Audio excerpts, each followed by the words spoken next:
Welcome to Grail Country. We have our usual trio here in our continuing foray into Meditations on the Tarot by Valentin Tomberg.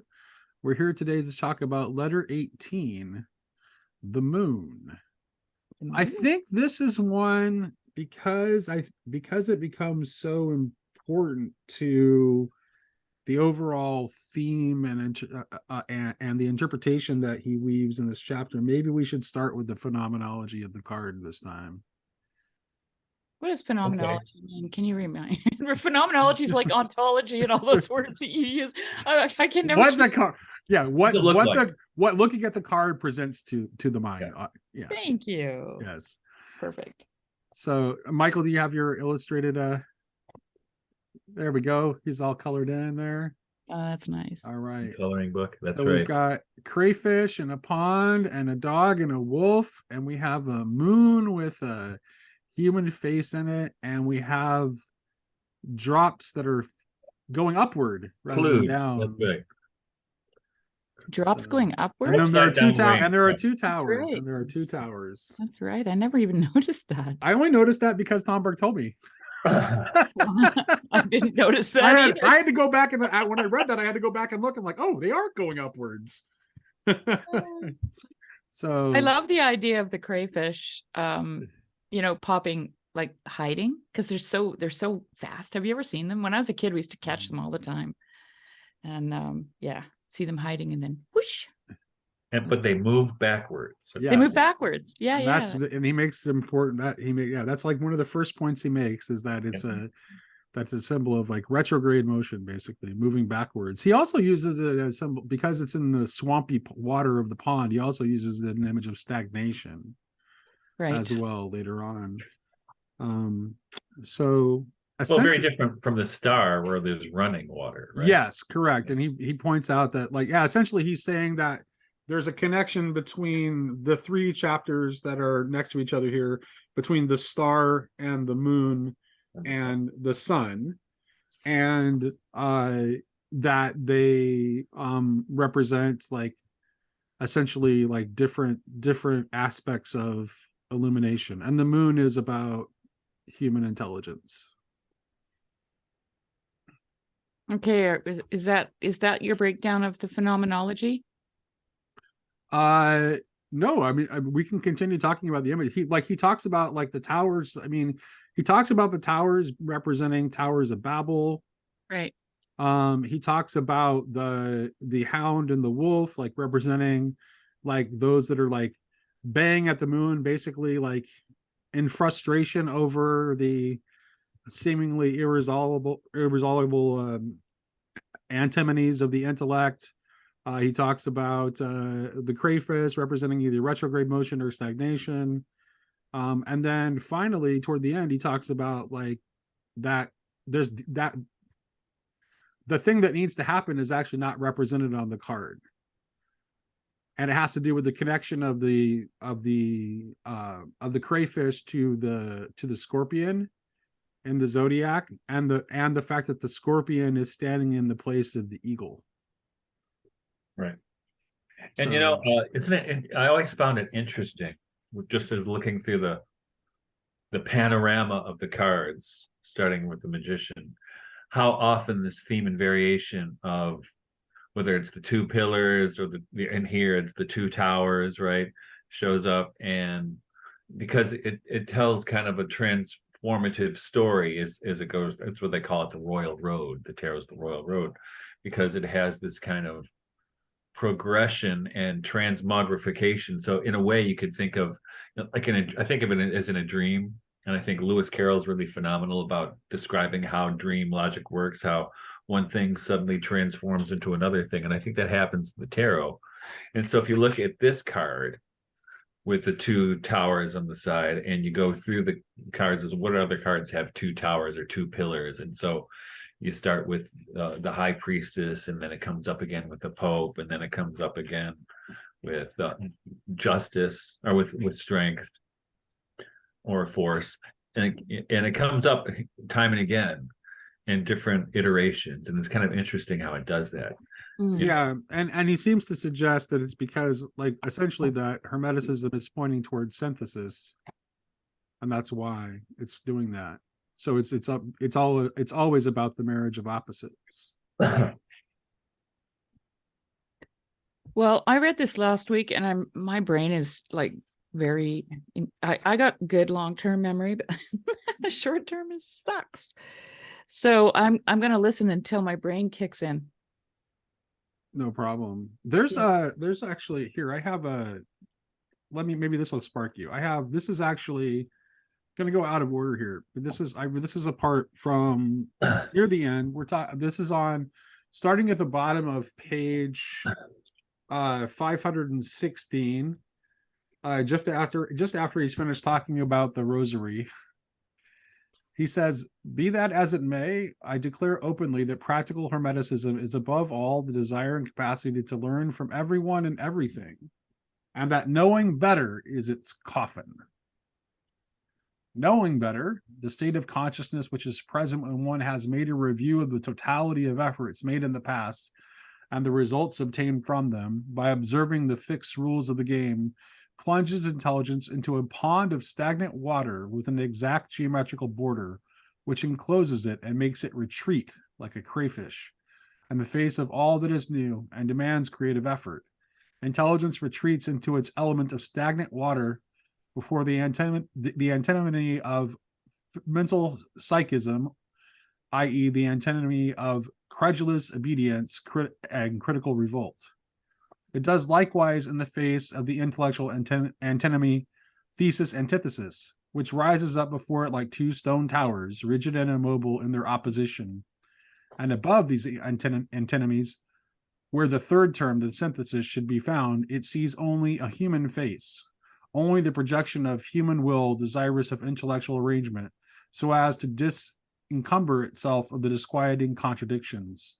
Whilst refusing to decide to leap or fly over the dog of submission to authority, credulous obedience, or the wolf of criticism denying all authority, critical revolt, or over the intellectual tower of Babel of the theses and that of their antitheses, intelligence nevertheless remains ill at ease because of the imperceptible drops emanating from the radiation of synthesis, eclipsed by the projection of the shadow of arbitrary human will, which fall into its subconscious and constantly disturb it. For although the moon, intelligence illumined by the sun, is eclipsed, it nevertheless exercises a constant influence of intelligence through a kind of rain whose drops fall into the subconscious of intelligence and produce there a movement and confused, disquieting noise. Yes, knowing better, when it is once taken hold of intelligence, sets it fully in the scene of the card of the 18th arcanum of the tarot, the moon. The context of the card, the eclipsed moon above, and the two towers and the two representatives of the canine species in the middle, and the pond where the crayfish blows, says, being confronted with two antinomies, one psychic and one intellectual, you have no choice other than to advance, which means to say to raise yourself up, or to retreat, which means to say to sink yourself into a stagnant element. Choose. Well, I do have a note here that I wrote. A George MacDonald quote. How much of science already belongs to the region of the ascertained? In other words, has been conquered by the intellect. I think that's what he's talking about when he talks about the knowing better. That's what it reminded me of. So it's from the imagination essay. Gotcha. So, I'm really glad you read that, because I often puzzle over a phenomenon in education that's going on right now. Because I caught this interesting Substack or something by this woman. What's her name? Heather McDonald, which I never heard of her before. She's Canadian. She works at the Manhattan Institute, I think. Oh no, she's not Canadian. No. Or one of those. She's got a Canadian name though. But she's a conservative think tank person, and she was writing about what was the thing I was reading about how in college, on college campuses, there's this kind of, you know, victim nurturing thing, and it was based on this idea that the higher education has actually been overtaken by women in a way, including presidents of colleges and universities, and that now the faculties, I think, are 66%. I think that's what they were saying, female, and even the student body is on the average 58% female. And she was talking about how what happens with this is that you get what's happened because of this is a culture of, you know, protecting the victim and everything, you know, with trigger warnings and all these kinds of things where, you know, I feel like this is not a safe space. And I'm thinking, because actually some of my colleagues at the college where I teach part-time, they have like a rainbow flag on the door that said, this is a safe space. I'm like, where is there not a safe space on this campus, right? The whole place is safe, right? Yeah. No one who's threatening anybody. I don't know. I mean, did I raise a threatening idea in a class that I asked someone? No, that might not be true. I just can't do this anymore. Right? Like like the time I told the class that I well, you know, because the student was doing a paper on Christian anarchism, and I go, well, you know what? I'm kind of a Christian anarchist. And then somebody filled out some complaint form, and he said he was a Christian anarchist. And the head of the department said, "Did you say that?" I said, well, yeah, so what? At least I didn't say it was a Republican. Right? But anyway, my point is, but on the so you have that, and you have this other push in education for a kind of, you know, the classical model. They're bringing back the classical model. Like there's this one website I wrote something for them, Classical U. What's his name? I can't remember the guy's name, who does a lot of things over there, which I appreciate. I mean, I'm not against the classics for sure, but there comes with it a kind of Rod Dreher bunker thing, right? Like we're gonna retreat, we're gonna go backwards like the crab into the safe space of, you know, what they think a classical education looks like, as if that wasn't the tool for ensuring the power of the elite and suppressing the masses for all of its history. But I think that's what Tomberg's getting at here with this giant critique of the intellect that's in this letter, right? He's really ripping on the intellect and asking for an intuitive kind of learning, or intuitive kind of understanding. He also specifically critiques that sort of like retreating into a romanticism of the past. Right. And that's all wrong. And I think what's important, and this is what I've been trying to do, and what I think is healthy, is that, you know, because here's, you know, here's a real Steiner thing that Tomberg informs everything he says. So if we think of a timeline, right? And so you have the middle of the timeline is the present, right? And then to the left, say, is the past, and to the right is the future. Now, what is it from the present perspective of the present allows us to access the past?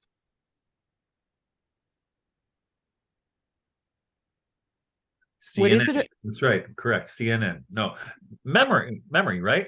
CNN. Memory is what allows you to access. What is it that comes out of too obvious? I didn't know what to say. Well, what is it that comes out of the future then? Well, here's the other thing. Well, memory is obvious. What about the future? What comes to us from the future? Prophecy. Well, yeah, prophecy or imagination, right? Imagination, which is the same thing. That's a Steiner thing. I don't know. He may have gotten that from Hegel. I don't know for sure, or from Goethe. But I think this is important, and I think it's what kind of underscores or undergirds what he's talking about here. Yeah, that's why he's connecting, right? This is why what he's talking throughout the chapter, he links what he's talking about to creation, and so and creation is connected to, I think, with both the imagination and intuition. it's funny, there's actually he has this line that it parallels something that almost word for word, something that I heard Malcolm Guite say one time, where he talks about like analyzing a Victor Hugo poem by analyzing like the chemical composition of the ink on the page, Right. and the arrangements of the dots, which is almost verbatim something I heard Guite say once. So I don't know if I want.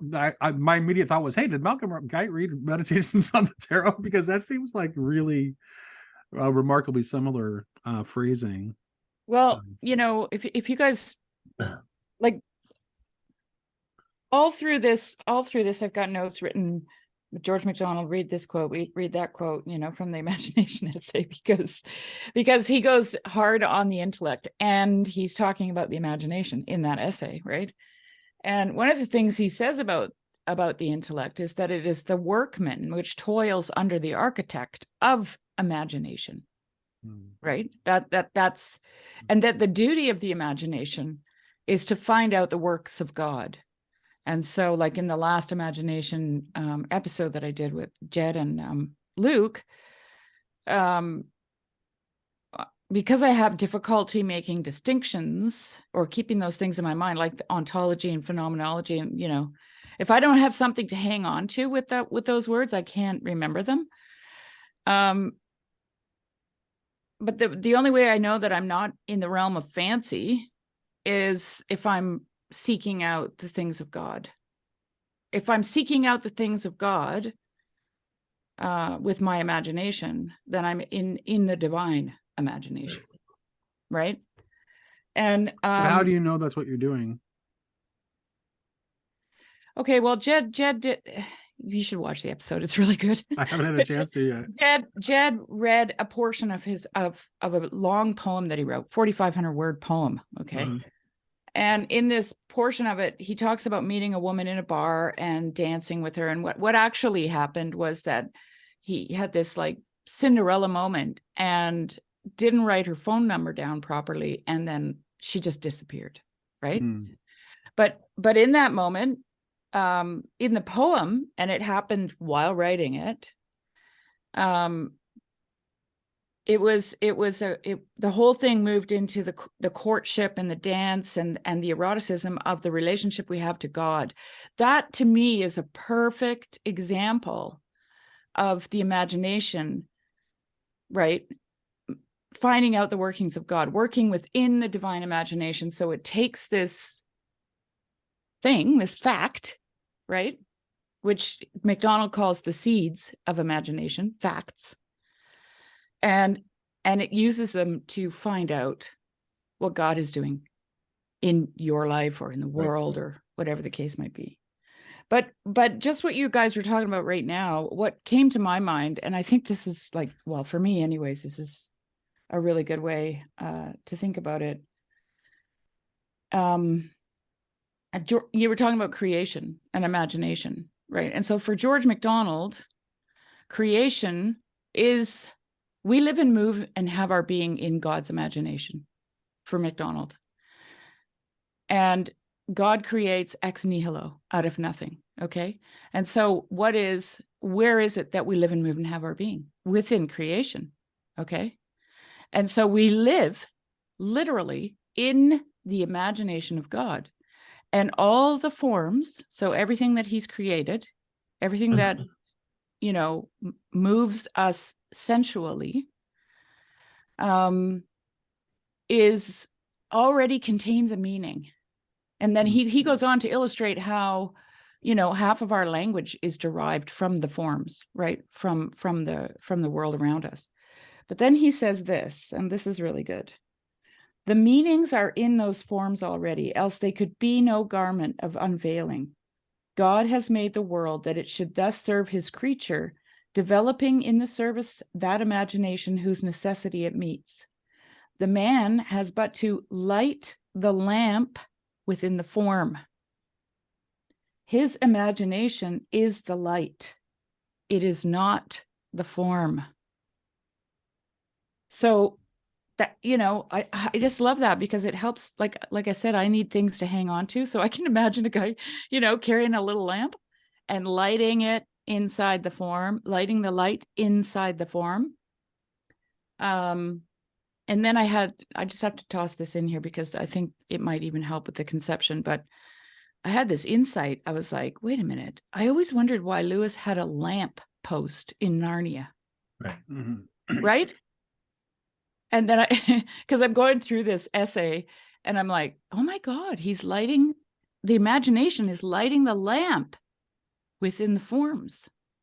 That's a total shout out to this essay. Well, it was but it was a product of imagination. I don't like that was the seed of that book. Like that's the first image he saw was the fawn stand. Like he just saw that in his head.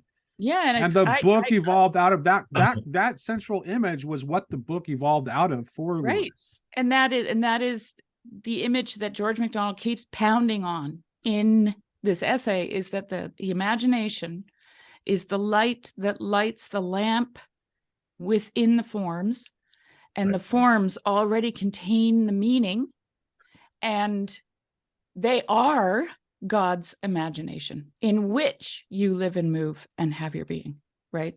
So like he reserves, for example, and I'm getting off track here, but he reserves the word creation for God because creation is ex nihilo, right? And we don't create ex nihilo. We take from the forms and we create.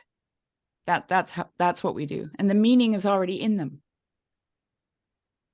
So anyway, I just wanted to talk about that because you mentioned creation and imagination, and I was like, oh, I gotta say this. No, you're moving into my wheelhouse, girl. Oh, cool. So, no, because actually, since we've been talking, I've been thinking of, I mean, so because I think his critique of the intellect here is really a critique of the fetishization of analysis, right? And you know, coming up being a doctorate in English literature, the worst thing on earth is, you know what it is? Literary criticism, or just about, because yeah, it's like dissecting. Well, that's it.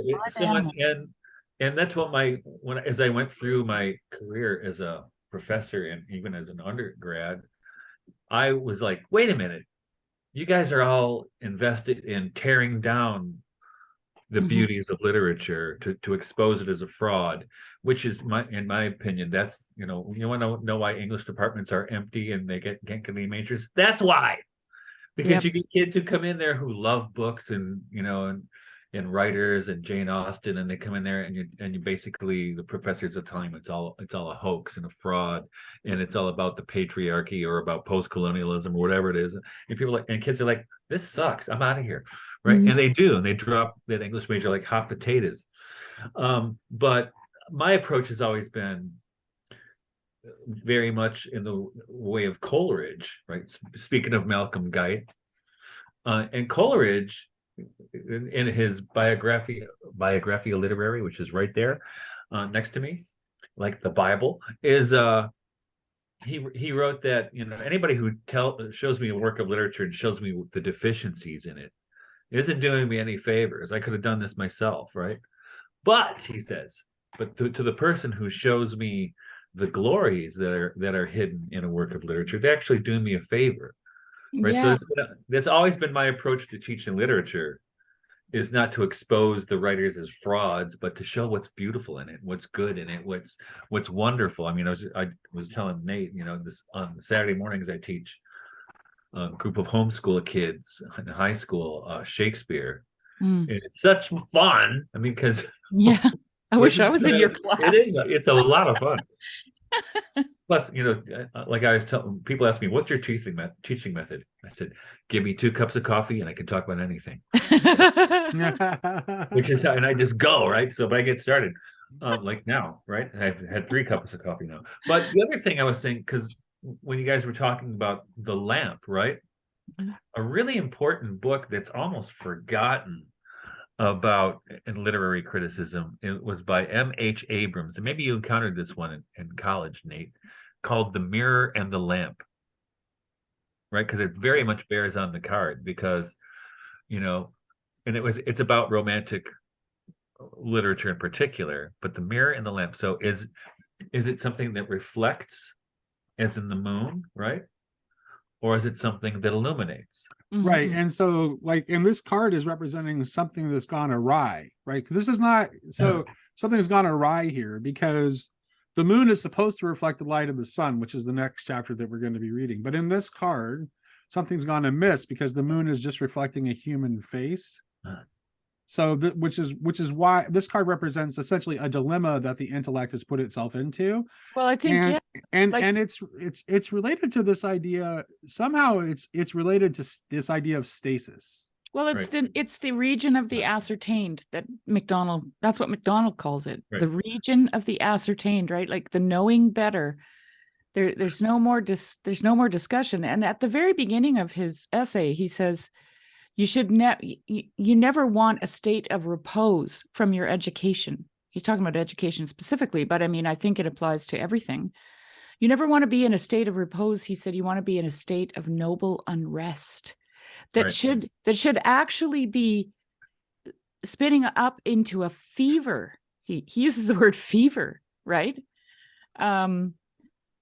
Right. And when our abstract intellect comes to the issue of thinking God, what have we classically conceived? God, the unmoved mover, right? Yeah.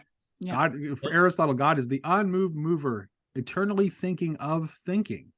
Right. But And I that mean, is just don't you think, all that is an image of the human intellect projected out into the cosmos. don't you And think that you have to shut the imagination off if you want to get to that region of the ascertained?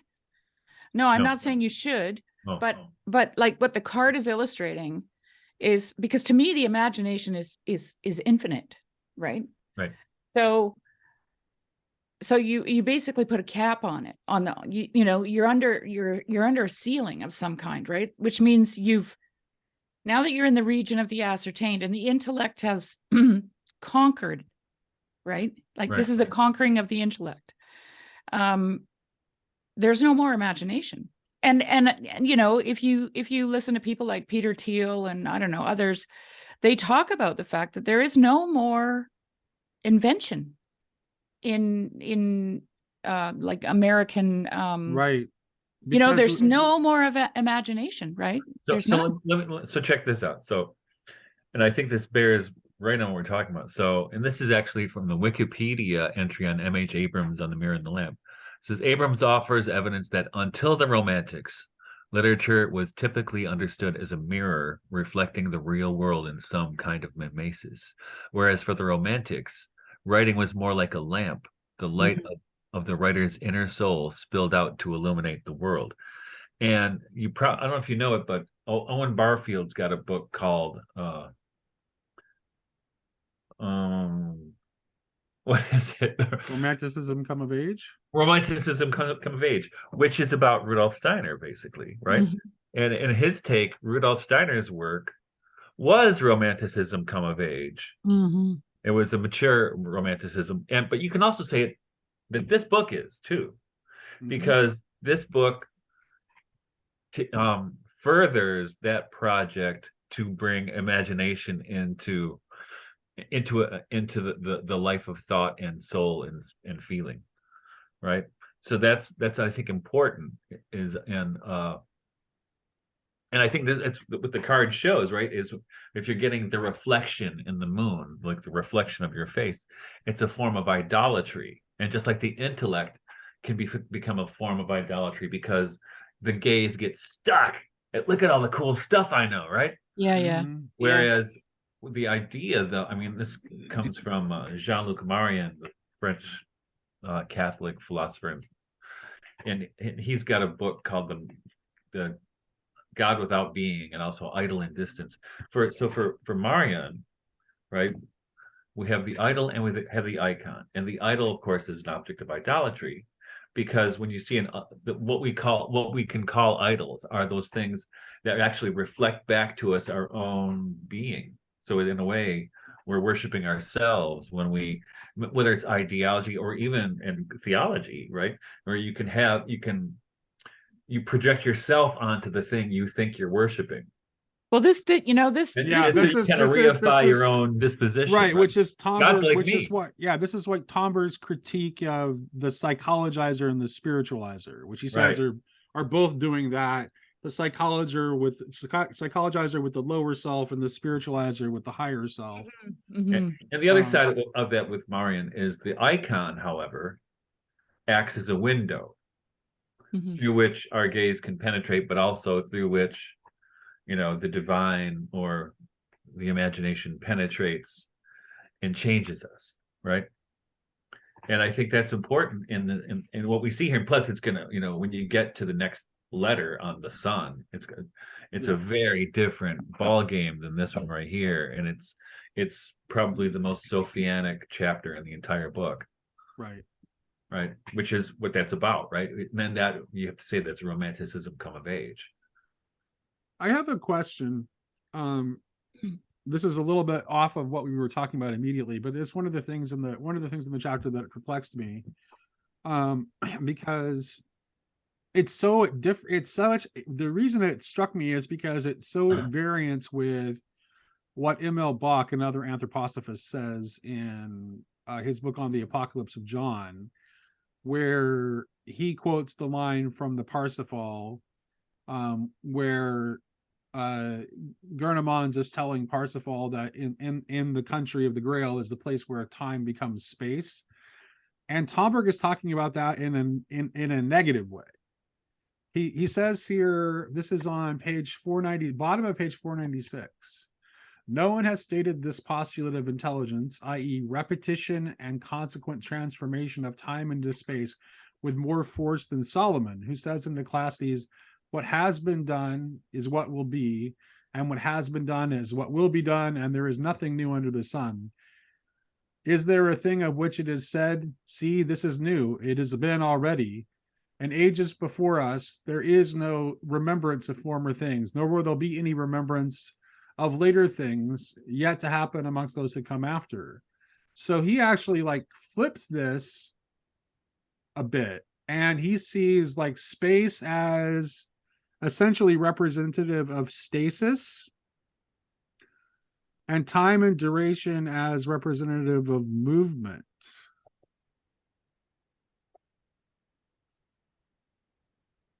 And I wonder what you guys thought about that. Because they're definitely not seeing this as Bach is seeing this as a good thing. He sees I think Bach sees time as tyrannical in some way, right? Well, I think it's in that quote he has from Berg's song, right? Yeah. On 497, where it says, "The universe endures. The more we study the nature of time, the more we shall comprehend that duration means invention, the creation of forms, the continual elaboration of the absolutely new."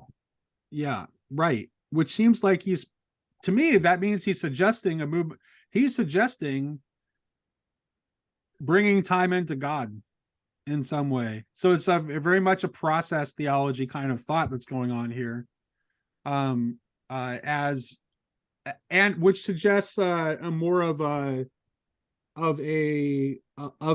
eternal destiny that's more epictasis than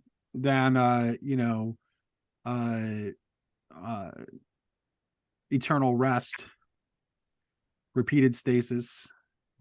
Right. Also, one of the things from Steiner, I think it was, is that time can't be divided, movement can, right? We can't really divide time. What we're dividing is movement. It's a flow. Yeah.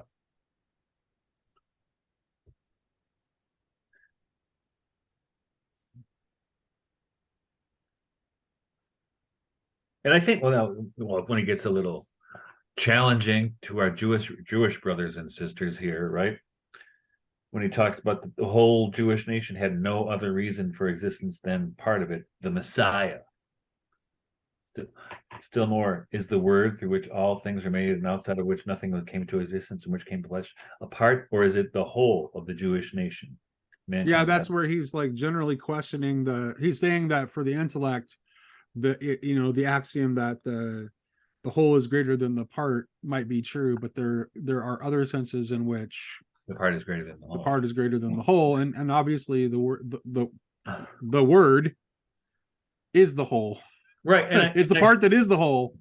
And I think there's an underlining part of what he's getting at, I think, but by invoking Bergson, is there's a kind of underlining teleology here, an aim, heading for the end, right? What's the purpose of this? To what end, right? And it's in Tomberg. Have you read his early? And here's the thing, Michael. Yes, I think that's right. I think that's exactly what he's suggesting. And it is not one where it's a story where there will be forever be the new. Right.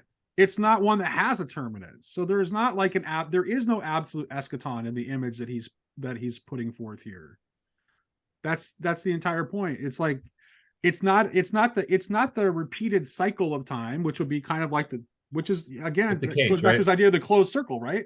Closed circle, the closed cycle of time where it just repeats itself over and over, which ties this idea of Ecclesiastes. And then so the open circle or the spiral, it just goes and goes and goes and goes.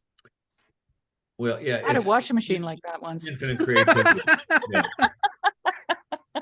When it would go into the spin cycle, it would just, go crazy. You'd have to run. Well, I think if you think in racial terms or natalism or those kinds of terms, which are really trying to even the example I used earlier of the classical school education. Those things are retrograde because they're trying to not just resist change, but resist creativity.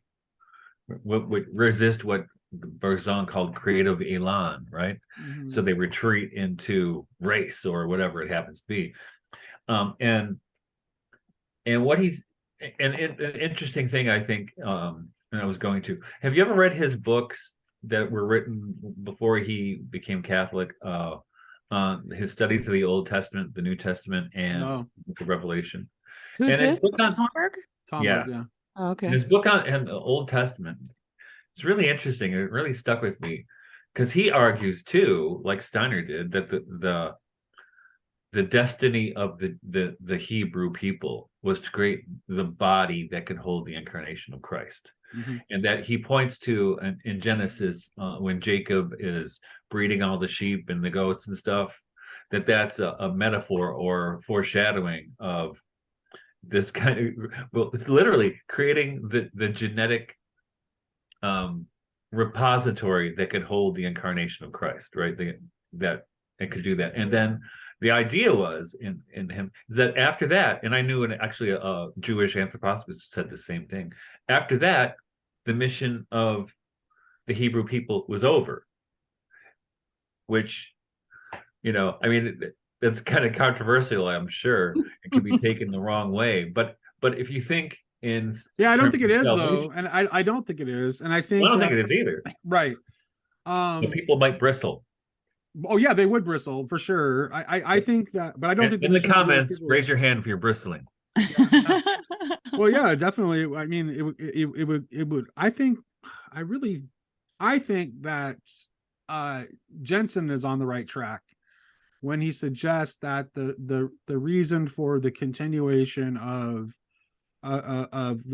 Jewish identity separate from the church is connected to the non-arrival of the kingdom. Yep. Like, because the church is not yet a people. Right. And at some point, those things are going to come together. But it's in the meantime, they have their own separate mission in the world, I think. Right, but it's part and parcel with the non-arrival of the Messiah, right? Correct. Which is Derrida talks a lot about that. I love, it's kind of one of my favorite bits of Derrida, where he's talking about and he's Jewish, right? Though his later books, his last decade or so, 15 years they were basically some of the best negative theology ever written. Yeah. And but he talks about the non-arrival of the Messiah. He said, as a Jew, I would love the Messiah to come. But you know what? On the other hand, I actually like my wife and my family and the stuff I do. So and on the other hand, so I really don't want the Messiah to come yet and stop all this, Right. right? Which I think that I don't know about you, but when I was a kid and I heard about the parousia and the second coming, I was Well, like, and also "That'd be for great." Jews, there are Wait, that would not be great. That freaks me out, right? for Jews there are two messiahs, right? You have the and there are some Jews that will go so far as to risk potentially identifying the suffering Messiah, not only with Israel, but also potentially link it to Jesus. So if Jesus was the suffering Messiah, then the parousia that we're awaiting, I think, is inescapably, it's not, it's Jesus arriving and filling his body.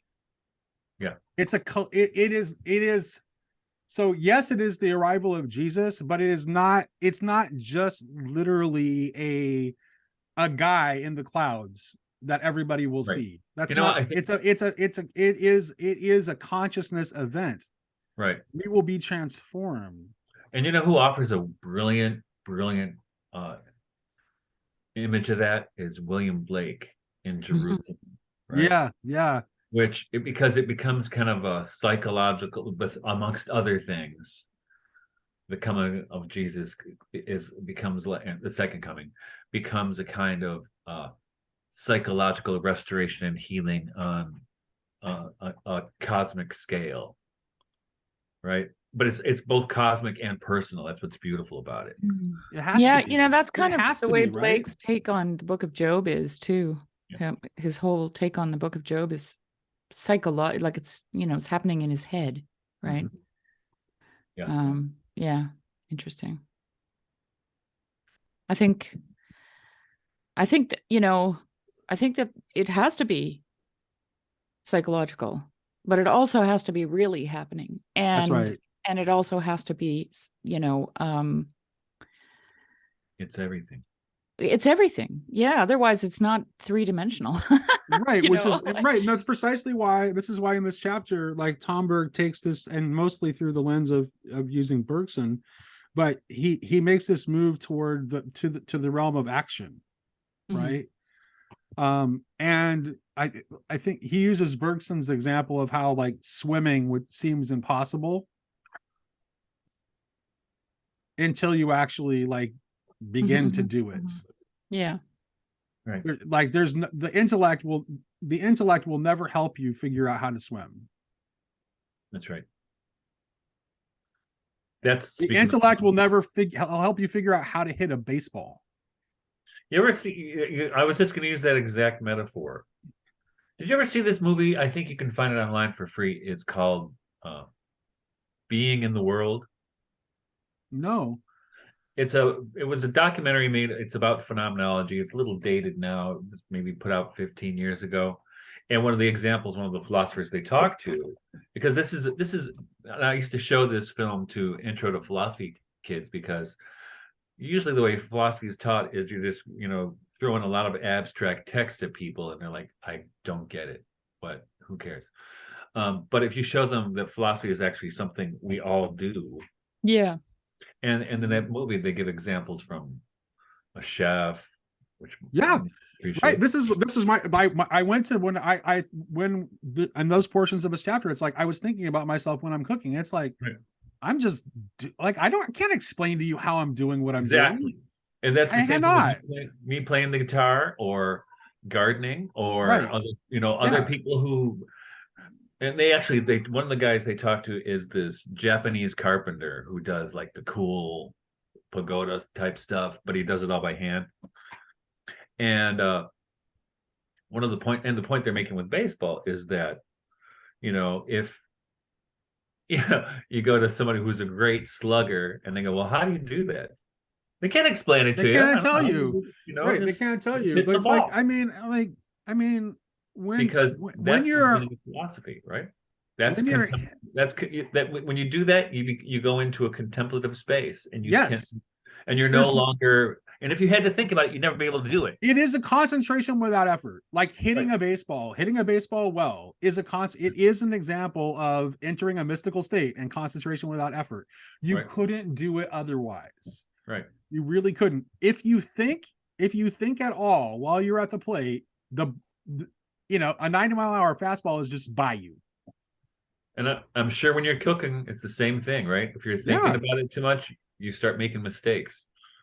Yeah, when I'm absolutely. When I'm performing or playing the guitar, if I think about what I'm doing, that's why people. I mean, I give people recipes when they ask me for recipes, but just because I give you a recipe that means nothing. That's right, because you know why, people? Because Nate is the recipe. It's like It's true. Yeah. Well, yeah. I mean, yeah, or any good cook. I mean, it's like that's just the way it is. And I think that. So the question is how can we bring this same principle of like integration with our bodies and integration with our intuition? How can we bring this into our intellectual life? That's what ultimately what he's seeking, right? Is that union between that intuitive, instinctive being within the world mode and the life of the mind. How can we bring those things together in a marriage? Who does he give as examples of that? Thomas Aquinas and Bergson and Chardin. And I'll continue. So this is on page 503 for those of you following along at home. I'm just on page 503. So with Thomas Aquinas, for instance, he's talking about how the intellect and the heart being united are silver and gold, right? Yep. So with the intellect being silver. So with Thomas Aquinas, for instance, it is silvered gold. With most occultist authors, it is gilded silver. Origen, Dionysius the Areopagite, Jacob Burma, Louis Claude de Saint-Martin, Vladimir Soloviev, and Nicholas Bergyaev, my mans, for example, show in their works a progress which is very advanced in substantially bringing together intelligence and the intuition of faith. And the same could be said for Henri Bergson and Pierre Teilhard de Chardin, right? That's where he sees it, right? How do you bring the intuition or wisdom of the heart into the head? I put in the side here, I put and George MacDonald. Yes. Oh yeah, for sure, George MacDonald. Absolutely. Yeah. 100%. Well, put it this way: anybody who's worth reading, does this. Yeah. And that's why if we were to bring like Bertrand Russell or something like that to my students, they'd go comatose. Well, because it's pure intellect. It's pure analytical. Yeah. Well, I love what he says next about instinct. We should talk about that because he actually he elevates it. He connects it to intuition. For once, somebody elevates it. I'm just like, thank you. Because people are like, oh, animals just function on instinct. I was just going to go. I didn't know if you're going to go there, but I immediately wanted to go to animals too, Shari, because this is like, it's a very different, if instinct is actually connected to intuition as he does it here, and he elevates it. I think it is. In that way, then animals are a lot smarter than we think they are. Yeah, which I've always known that. So not news to me. And so are we, but the thing is our intellects intrude and screw it up. That's right. Like that's why Desmond can say we are marked by unknowing, right? Like you never see a dog sitting on a park bench contemplating his purpose. That's right. Or who he is. Right? Or you never see an animal that's in mating season. You're never going to see one of your sheep go, you know what? I better wait until I have a I know. I use that same example. Where it's like my dog's at my window right now. She must hear me talking about her. Where any animal has to consider whether or not they're ready to reproduce if they have their college degree or well, I'm going to get a career started first and get some money. Yeah, I didn't do that. Here's the thing. Now, coincidentally, I was talking about instinct and intuition this morning with these high school kids I'm teaching Shakespeare to on Saturday mornings, because this week we did Twelfth Night. Do you know the play? I know it. It's been a long time. 12th Night was one of the stories is that a brother and sister who look a lot alike are separated in a shipwreck, and they each thinks the other is dead.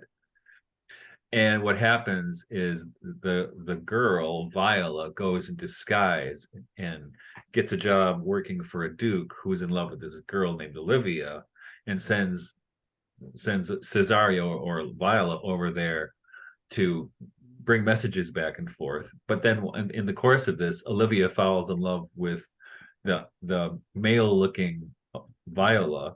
Oh no. Violet, but at the end, the brother shows up who looks exactly like his sister, because basically his sister's dressed up like her brother. Mm-hmm. And one of the things they say is, nature drew her to, you were deceived, they tell Olivia, by falling in love with the girl, because you're really in love with her brother. And it says nature drew to her bias in that, right? And I was talking to the kids this morning, so it's like falling in love, right? If you did it the right way, you would do it by instinct and intuition, and not by trying to think it through, right? And because, the other thing, we have colleges and universities are plagued by equity, right? And I always tell the students, equity is bullshit. It's because just think of in your terms of your actual life and falling in love. Mm-hmm. Do you fall in love according to a scale of equity? No, you just the opposite. You pick one person and decide he or she is above all other people, and that's the only one, right? Yeah, And Jordan Peterson makes that same point. He calls it discriminating. you actually discriminate when you fall. How dare you? How dare you? We don't do that here. Is this a safe space? But that's, because our experience, totally. And the thing is, you fall in love, you don't reason yourself into falling in love. You don't have a little sheet out with formulas, okay? And you do, you don't, right? Yeah. And certainly we can deceive ourselves. I watched this is a little off the topic, but sort of not. I watched a really old Russell Brand podcast when he used to do them for free. And he talked to a guy who worked for some institute that helped industry manufacture smells and tastes, right? Putting things together. And they were talking about the fact that most people fall in love with someone according to their smell, right? Which they can't smell. Like, you can't say they smell like this or they smell like, they don't smell like strawberries. You don't notice. It's a pheromone thing, right? But, and then the guy pointed out how deodorant really messed that up. And you would also mess that up? Because what you're falling in love with is the other person's immune system. Get that. The other thing that messed it up, and this has been, it's been abroad, I've known about it for a while, but Mary Harrington, have you been following her at all? No, I haven't. I've seen her name, but I haven't. I love her. But one of the things she points out, and it's true, that women who are on birth control and go off, so they're in a relationship and they go off birth control, then all of a sudden they find, oh my God, I am so not attracted to you anymore. Right? I saw that article. With their own pheromones and estrogen or whatever, that made them attracted to people they would not be attracted to if left to their own natural devices, right? Yeah. Super interesting. And I think deodorant is responsible for the destruction of the world. I talked to my classes about that, and I asked the girls, I said, do you think that's true? And I think all of them said they thought it was probably true. Yeah. But they had never thought about it. And some of them looked a little like, wait a minute. There are some people for whom I'm glad deodorant exists. Yeah, I know. Can confirm. I seldom wear deodorant myself because I just. But it's interesting. I'm not a stinking person. Like I don't have a lot of BO naturally, so it's only very occasionally that I need to use. I'm almost afraid to say what I want to say next, but which is, don't I know little kids like to do that too. Like they'll have something that they can sniff. Yeah. Right. Yeah. Well, smell is very strongly connected to memory. Yeah, I know, but but they don't just take anything to sniff. Like, like they have and if like mommy's gone away or whatever, they want her coat or her sweater, and I think too, when we fall in love with someone, we like to smell them. Like we really do, Yep. So interesting. Yeah. So in the comments below, list your favorite smells. I lost my sense of smell when I had my brain injury. And the interesting thing, not forever, I have it again, but I lost it for a time. And the interesting thing was I went to a neuropsychologist to do these tests to determine, the extent of the brain injury. And the first thing she said to me was, "So tell me what horrible smells you've smelled in the last 2 weeks." And I said, "Nothing." She goes, "How about something really good?" And I said, "No, nothing." She goes, "We're doing a smell test." And sure enough, she has this little booklet and it's got these little scratch and sniff thingies, right? And she's standing on the other side of her very large office getting a coffee, and she can smell the thing I'm scratching. And I've got it on my face and I'm going, "Oh, I can't, not sure what that, I can barely, Wow. And the thing with smell is you don't know when you don't have it. It's I would know. Well, in the would kitchen, I know. guess. Yeah. Yeah. Yeah, exactly. I rely on it. But maybe not. Maybe not. I wonder. No, I do. Because I didn't even notice. I use all of my senses when I'm cooking. It's like, Well, it's I not do just, too. so it's just like, yeah. I do too, but I never noticed it, Nate. It was really weird. I don't know how to tell you this, but a stink bug just landed right next to me. What is with them? There's so many more of them all of a sudden. Well, we have this old farmhouse, and they hibernate, I think, in some parts of the wall, and it warms up a little bit, like the sun's out today, so there's a shit ton of bugs over by my window. And when we first moved here, we used to try to kill them all. Now we're like, "Can you hold this for me?" Right? Yeah, we have like there's an invasive species from Asia that's here on the Pacific coast. So it's like we have the native ones, which are you hardly ever see. Ladybugs? No, the stink bugs. Oh, really? There's an invasive species. So it's like my wife is always looking at them, trying to figure out whether it's one of the invasive ones or not, to decide what to do with it. Okay, speaking of instincts, I'm going to read this here really quick. All right. This is from Henri Bergson. Instinct, on the contrary, is molded on the very form of life, while intelligence treats everything mechanically. Instinct proceeds, so to speak, organically. If the consciousness that slumbers in it should awake, if it were wound up into knowledge instead of being wound off into action, if we could ask and it could reply, it would give us the most intimate secrets of life.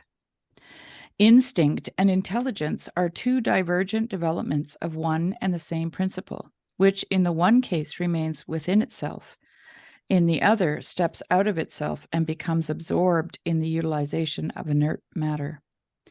A very significant fact is the swing to and fro of scientific theories of instinct, from regarding it as intelligent to regarding it as simply intelligible, or shall I say, between likening it to an intelligence lapsed and reducing it to a pure mechanism. Each of these systems of explanation triumphs in its criticism of the other. The first when it shows us that instinct cannot be a mere reflex. The other when it declares that instinct is something different from intelligence, even fallen into unconsciousness. The concrete explanation, no longer scientific but metaphysical or hermetic, must be sought along quite another path, not in the direction of intelligence, but in that of sympathy. Instinct is sympathy. If this sympathy could extend its object and also reflect upon itself, it would give us the key to vital operations, just as intelligence, developed and disciplined, guides us into matter. For we cannot too often repeat it. Intelligence and instinct are turned in opposite directions. The former towards inert matter, the latter towards life. Intelligence, by means of science, which is its work, will deliver up to us more and more completely the secret of physical operations, of life it brings us, and moreover only claims to bring us a translation in terms of inertia. It goes all round life, taking from outside the greatest possible number of views of it, drawing it into itself instead of entering into it. But it is to the very inwardness of life that intuition leads us. By intuition, I mean instinct. By intuition, I mean instinct that has become disinterested, self-conscious, capable of reflecting upon its object and of enlarging it indefinitely. And actually, to go back to the beginning, that is what phenomenology is. What's interesting though Really? is that Tomberg links that. Okay, I can hang my hat on that. he links how that's accomplished to the conscience. Like that's how he says it simply is accomplished through the conscience. So, you know, where he talks about sympathy, it reminds me of this quote by René Thom, who was a mathematician and the founder of systems theory. And he said, this part of reality that can be understood in a rational way is very limited, and the rest of reality we can only know through empathically resonating with it. Well, I think a good example is using the example of cooking, for instance, or playing the guitar. To do either one of those things, or play baseball, hit a baseball. I mean, to do it at the first takes intelligence. You couldn't just get in the kitchen and start doing stuff, right? No, like that's the thing. Like when you were talking about that earlier, I was thinking, but you have to learn it, right? But this goes to, yeah. No, but you have to. No, but you can't. But here, when I said that you can't do it through intelligence, what I meant is that that you have to enter into it by doing it. Like but the other part of it is that eventually you stop thinking about it. Correct. Yeah. This is that samurai. Right? This is that samurai thing where I don't remember that quote where it's from, but the samurai say that, you know, you have to learn the technique, right? You have to practice that technique. But then when you get onto the battlefield, you have to forget everything you learned. Right. That's the principle there. Well, that's it. I mean, and that's what mastery is. And I think that that's actually a really good example of the conundrum we have with the one and the many, right? Because when we're learning something, we're thinking about it as its parts. But I think so. In a way, what Bergson was talking about, that quote you just read, Shari, is a mastery of thinking, right? Yeah. Because what we typically think of as thinking, it's like, you know, I remember reading this thing about Madame Blavatsky and Annie Besant, and Annie Besant was meditating in front of Madame Blavatsky, and Blavatsky said, "Miss Besant, we do not meditate with our eyebrows," because she was all scrunched up there trying to get it right, you know.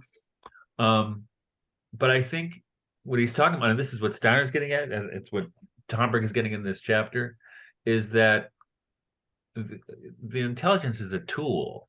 It's not the goal, right?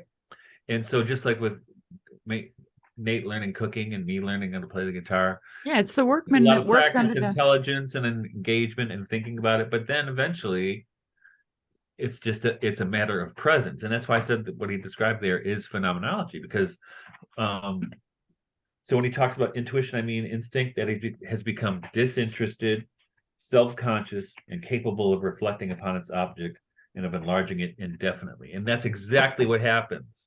Yeah. Whether it's thinking or cooking or playing the guitar or whatever domain we're talking about, when you reach that point, it's a point, in a way, it's a point of mastery, at least it's a point of presence. I think, I would say that those things are also a way of describing love. Right. I think so. And it's also, isn't it the case, right?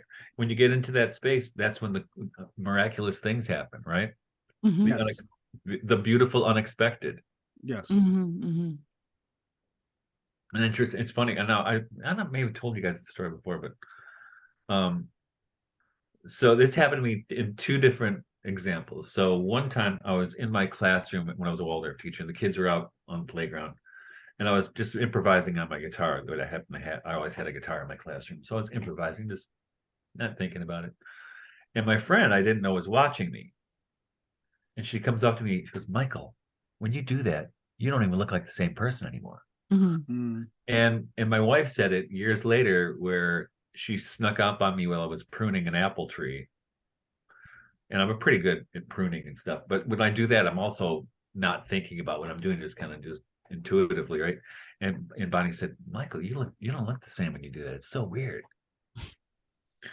And I think that's true when we've used the intellect to kind of, it's almost like the ladder of perfection or something, right?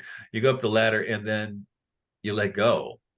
Yeah. And you go into this, and I can only describe it as a contemplative space, meaning a space where you're just present before whatever it is, and that gives the opportunity for something beyond what it is to shine through with splendor, right?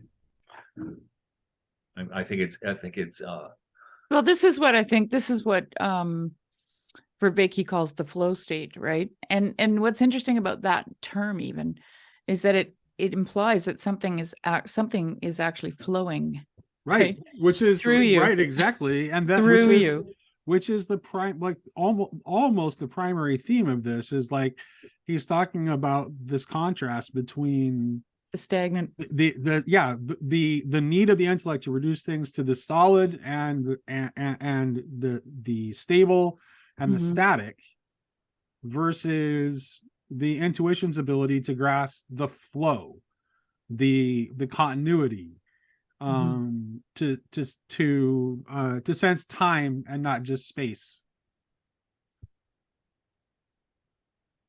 Yeah. We don't sense time with the intellect. That's a good, that's actually, that may, I just didn't think of that till just now. That might explain his comment about that. And when we abstract, we tend to, like, we have a tendency to operate with things as if they were reduced to like a two-dimensional plane right. when we do abstraction. It's interesting because I think the Tao also describes time as a river. Mm-hmm. And I think it was McGilchrist mentioned something about, I can't remember who said it. You guys probably know. Some famous philosopher said something about standing in the river. If you stand in the river, you never Oh stand yeah, in yeah. the That's Heraclitus. same. Never step in the Same. same river twice. Yeah, there you go. Yeah. But Yeah. so here, check it out on page 511 at the top, when he's talking about these various antinomies, and he goes through the Kabbalah, isn't it? Kind of the tree of antinomies. And he said, "It is this cross where the gradual approach, alliance, and lastly, union of intelligence and unconscious wisdom is effected. At the beginning of this process, intelligence and unconscious wisdom have so little in common. The communication between them is reduced almost entirely to dreams, that is, to the state of consciousness where intelligence, though present, is mostly passive. Then this communication is extended to the waking state also. The language of communication then becomes that of symbols, including those of the tarot. Lastly, intelligence and wisdom, no longer unconscious, arrive at such a degree of mutual comprehension that they understand directly without the intermediary of dreams and symbols.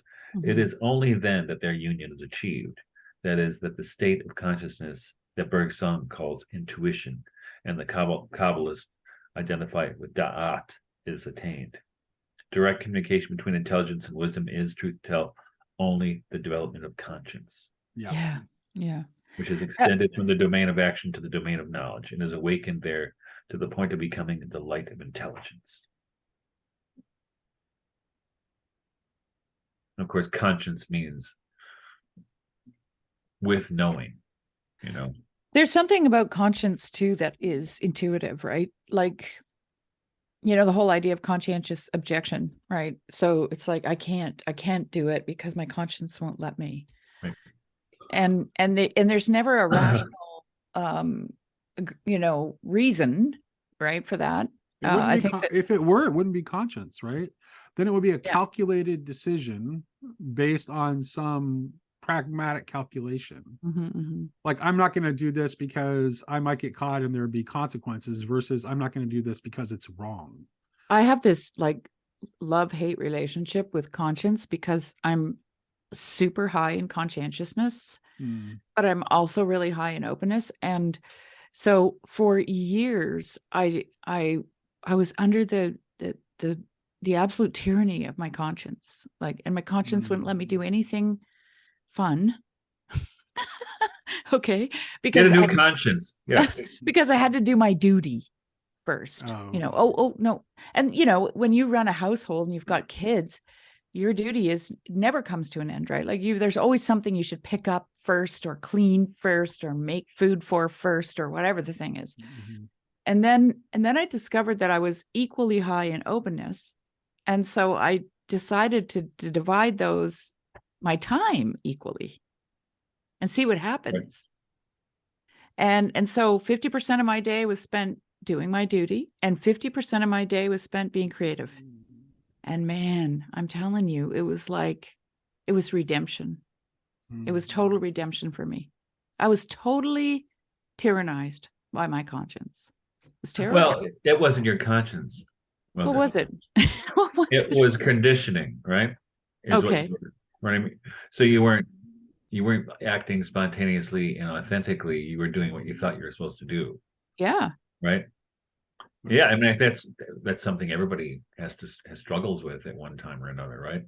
You know, so as example, my first 3 years as a Waldorf teacher, probably first 2 years, I was getting to the point I hated the job because I was doing what I thought I was supposed to do and acting how I thought I was supposed to act. Then I got to the point I was like, fuck it, I'm just going to teach how I want to teach. And if it doesn't work, I'll go get a job at the post office or something. I'm done. Right? But then I did that because I gave myself permission to be myself. Well, yeah, that's essentially what I had. And all of a sudden became a really successful teacher. I mean, I don't think successful teacher is a great word, but I became really good at it, and good enough at it that they wanted me to teach other people how to do it, right? Because I stopped trying to, and this is what Jung calls a persona, right? Right. The mask. I was acting out of a mask of the Waldorf teacher and not out of the Waldorf teacher inside of me. Right. I had a costume. I was cosplaying, right? I have to tell you this dream that I had that's totally connected to this, because I dreamt that I lived in a house, and the house was built on a barren wasteland. Kind of like the house in Beetlejuice, you know? It was just a barren wasteland. And it was dark, and at night, and I knew for some reason that underneath the house there were people buried, I guess, and it didn't seem odd to me. Like, it wasn't like I killed them or anything. They were just buried under there. And at night they would all come up and they would be cleaning my house, right? We work, you know, vacuuming the drapes and doing dishes, and you know, and I just wanted them to get out. I was just sitting in this house and I wanted them to get out and stop. And one of them came out to me and said, "There's a broken pipe in the basement. You better check it out." You know? So I went down into this basement, and it was a crawl space. So it was like only 4 feet tall. And I went in there and I'm crawling around, and there's this little man down there, and he's really beautiful. Like he's like not a dwarf, but just a 4 foot tall man, you know? And he's wearing this colorful hat and these colorful clothes. And I said to him, "Who are you?" And he said, "I'm Picasso, Shari." And I said, "You're Picasso?" And then he goes, "Dance with me." And he reached out his hand, and I reached out for him. And then as soon as I touched him, he just turned to ash. Whoa. And then I woke up, right? And the dream puzzled me for a long, long time, until I found out about the openness and the conscientiousness. And I'm like, oh my God, that's what that dream was about. Yeah. My creativity was in a crawl space, right, as a pile of ash, right? And Picasso wanted to dance with me. And he was shrunken from malnourishment, right? And he was in a musty, dark basement, you know, crawl space. Yeah, it was really so Huh. amazing how your mind knows Yeah, it these is. things. So amazing. So just to continue on the conscience thing, a little bit further from where Michael was reading, he says consciousness has two aspects, notably a negative aspect, well known, of which much is made in daily life, which manifests itself as warning, disapproving an action before its execution, or else as remorse, disapproving an action already committed, and a positive aspect, almost wholly ignored in daily life, which manifests itself as an impulse recommending an action before its execution and as serene joy after its execution. It is above all this positive aspect of conscience which becomes the illuminating and revelatory principle of intelligence, i.e., when the latter unites with the unconscious wisdom, which is nothing other than the principle of conscience. And there's a So marriage there. I think, yeah, right. And it's important that it's that positive aspect, right? Yeah. So I mean, I do know the serene joy aspect of it, like when you do this duty, whatever it might be, and you're all finished, there's this welling up of just like I don't even know how to explain it.